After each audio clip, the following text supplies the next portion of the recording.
অবস্থা আজকে ফেরত পেয়েছি। দেশনেত্রী বেগম খালেদা জিয়া বলেছিলেন আওয়ামী লীগ এক সময় পচে গলে দুর্গন্ধ হয়ে যাবে, আজকে তাই হয়েছে। সেই অবস্থাটা দয়া করে সবাই বিবেচনা করবেন।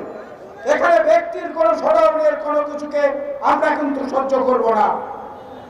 দ্বিতীয় বক্তব্য হচ্ছে আওয়ামী লীগের অনেক নেতারা বিভিন্ন সময় বক্তব্যে বলেছেন আওয়ামী লীগ ক্ষমতার থেকে সরে গেলে একদিনে নাকি 5 লক্ষ মানুষ নিহত হবে। আওয়ামী লীগের 5 জন মানুষও সারা বাংলাদেশে নিহত হয় নাই। গত 5 তারিখ থেকে আজকে 14 তারিখ 10 দিন 5 জন মানুষ আওয়ামী লীগের মরে নাই। বরং সেনাপ্রধান বলেছেন তাদেরকে নিরাপদে আশ্রয় দেওয়া হয়েছে, কারণ তাদের জীবনহানির আশঙ্কা ছিল। আমরা আপনাদের প্রত্যেকটি কথা রেখেছি। আমরা এই জন্য বর্তমান সরকারকেও বলবো আপনাদেরও প্রত্যেকটি